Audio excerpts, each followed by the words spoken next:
College గురించి, అలాగే 2 రాష్ట్రాల ఎలక్షన్స్ జరుగున్నాయి. ఆ ఎలక్షన్స్ గురించి ఆంధ్రాలో గూడా దేవుడు ప్రకారముగా ఆయన్ని ఏర్పాటు చేస్తున్న రాజకీయ నాయకుల గురించి కూడా ప్రార్థన చేపించిందక్క. అలాగే కృపక్క గారి యొక్క స్థలము ఆమెకి చెందులాగున, మన సుసన్నక్క గారి యొక్క రావాల్సిన ల్యాండ్ గూడా ఆమెకి చెందులాగున, అలాగే బాలరాజు బ్రదరు మందిరం కడుతున్నాడు. దానికి సహాయం చేస్తున్నారు. ఆ బ్రదర్ మందిరం త్వరగా కంప్లీట్ అయ్యి అక్కడ ఆరాధనలు జరుగులాగున ప్రార్థన చేద్దాము.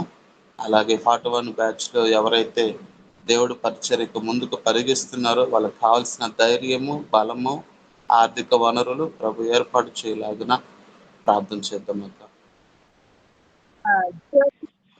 ప్రేయర్ చేస్తారా ఈ అంశాల నిమిత్తం? అక్క ఈ అంశాల నిమిత్తం ప్రార్థన చెయ్యి. మ్యూట్ తీసేయి.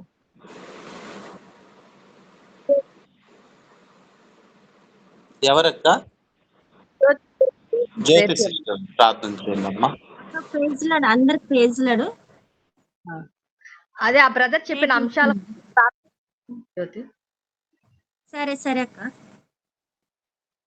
స్తోత్రం ప్రభువానికి వందనాలు, స్తుతులు, స్తోత్రం నాయనా. అయ్యా ఈ ఉదయకాల సమయంలోనైనా నేను ఆరాధిస్తున్న గన ప్రభా, మా మధ్యలో నువ్వు ఉన్నందుకై స్తుతులు, స్తోత్రాలు ప్రభా. అయ్యానికి వేలాది కోట్ల వందనాలు చెల్లిస్తున్నాం ప్రభానికి స్తోత్రం ప్రభువా. అయ్యా మరి అలాగే నా ప్రభానైనా సుసన్నక్క లాంటి విషయంలో నీవేనైనా కృప చూపండి ప్రభా. ప్రతి ఆటంకం వేస్తున్నాంలో బంధిస్తున్నాము తండ్రి, నీకు వందనాలయ్యా. ఆ బిడ్డ ఆ బిడ్డకు వచ్చేలాగా కృప చూపమని ప్రార్థిస్తున్నాము తండ్రి. అలాగే నా తండ్రి మరి నా ప్రభా సామీలన్న కూడా నా ప్రభ మందిరం కడుచునగా నువ్వు సహాయం చేయమని ప్రార్థిస్తున్నాను ఆయన. అయ్యా మందిరం నీ పని విషయంలో నా ప్రభు నాయన అమ్ముచు యేసు క్రీస్తు నామంలో అడిగి వేడుకొని పొందున్నాం తండ్రి. ఆమేన్.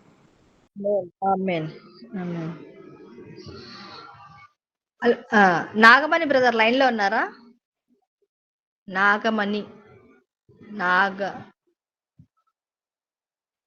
సిస్టరా బ్రదర్?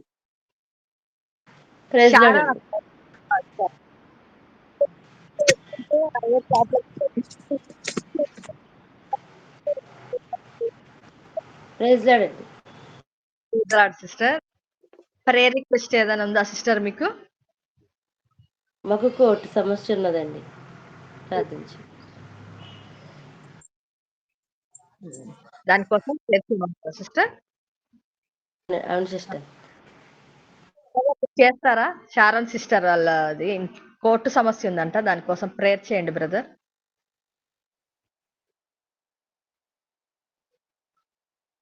మ్యూట్ తీసేయండి brother. Mute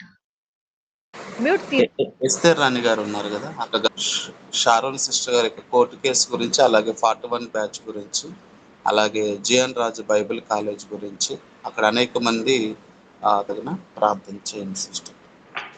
okay, praise the lord. స్తోత్రం మహాపరిశుద్ధుడా గొప్ప దేవ, నీ పరిశుద్ధమైన పాదములకు లెక్కించలేని స్థుతులు, స్తోత్రములు, వందనాలు చెల్లిస్తున్నాం నాయన. ఈ ఉదయకాల సమయంలో నీ సన్నిధిలో ప్రార్థించడానికి ఒక బిడ్డతో మీరు మాట్లాడండి, ఇంకా అనేకులను నడిపించండి తండ్రి. ఇంకెక్కడెక్కడో అయ్యగారు పెట్టాలని తన కోరికన్న ప్రభా, ఆ కోరికను సిద్ధింపజేసి ఆలోచన యావత్తుని మీరు సఫలం చేయమని అడుగుచున్నాం నాయన. అనేక దేశాలలో బైబిల్ కాలేజీలు స్థిరపరచాలని ఆశపడుచున్నారు నా తండ్రి. నీ చిత్తమైతే వాటిని జరిగించని నెరవేర్చమని ప్రార్థిస్తున్నాం తండ్రి. నీకు స్తోత్రం నైనా. స్తోత్రం ఎగ్జామ్స్ లోనైనా ప్రభా మంచి మార్క్స్ తోనైనా ప్రభా క్వాలిఫై సీట్ రావడానికి ప్రభా, మంచి కాలేజీ నైనా ప్రభా రావడానికి మీరు కృప చూపించండి, నడిపించండి నాయన ప్రభా. తన ఉన్నతమైన స్థితిలో మీరు నిలబెట్టండి నాయన ప్రభా. అయ్యా ఒకవేళ నాయన తన జీవితంలో కొద్దిగా లేట్ అయి ఉన్న తను అనుకోవచ్చు, కానీ నేను ప్రభా ఉన్నతమైనటువంటి నేను ప్రభా స్థితిలోని మీరు ఆ బిడ్డను నిలిపి అనేక మందికి నాయన ప్రభా తను ఉపయోగపడేవాడిగా మీరు ఉంచుతున్న విధానాన్ని బట్టి నీకు వందనాలు, స్తోత్రాలు. నీ బిడ్డల పక్షాన ఆ బిడ్డ వాదించబోతుండగా నాకు మహిమ కలుగును గాక. గతించిన సంవత్సరం నుంచి ఈ సంవత్సరం వరకు మనల్ని దేవుడు కాచి కాపాడి సంరక్షించినందుకు వందనాలండి. అయితే ఈ దినము వాక్య ధ్యానము చూస్తే కనుక మనము దేవుని సన్నిధిలో నిలవబడుట కొరకు మనం మాత్రమే కాదు, మనతో పాటు అనేకులు నిలవబెట్టుట కొరకు మనల్ని దేవుడు ఏర్పాటు చేసుకున్నాడు. కాబట్టి మనము నిలుచున్నామని మరి తలంచుకునుచు మనము పడిపోతున్నామేమో అని ఎప్పటికప్పుడు మనం జాగ్రత్తగా మన ఆత్మీయ జీవితాన్ని సరిచేసుకుంటూ చూసుకోవాలని చెప్పేసి అపోస్తలుడైన పౌలు గారు మరి 1 కొరింథీ పత్రిక 10వ అధ్యాయము 12వ వచనంలో ఈ విధంగా వ్రాయబడి ఉన్నది. ఏమనంటే అక్కడ చదువుతున్నానండి. తాను నిలుచున్నానని తలంచుకొనువాడు పడకుండానట్లుగా జాగ్రత్తగా చూచుకొనవలెను. అంటే మనము నిలుచున్నాము అని అనుకునేటువంటి మనము మరి పడిపోకున్నట్లుగా జాగ్రత్తగా చూచుకోవాలంట. ఏ విషయాల్లో అనేది అనుకుంటే కనుక, ఆ పైన కొన్ని సందర్భాలను మన మరి పితరులైనటువంటి ఇశ్రాయేలు ప్రజలు ఆయన ఏర్పాటు చేసుకున్నటువంటి తన ప్రజలైనటువంటి వారు మరి ఏ ఏ విషయాల్లో పడిపోయారో ఆ విషయాల్లో మరి మనము ఈ సంగతులు దృష్టాంతములుగా వారికి సంభవించి యుగాంతమందున్న మనకు బుద్ధి కలుగుటకై వ్రాయబడిను అని ఉన్నది. మరి 11వ వచనంలో. కాబట్టి ఆహ్, ఈ సంగతులు మరి మనకి దృష్టాంతంగా వ్రాయబడి ఉన్నాయి కాబట్టి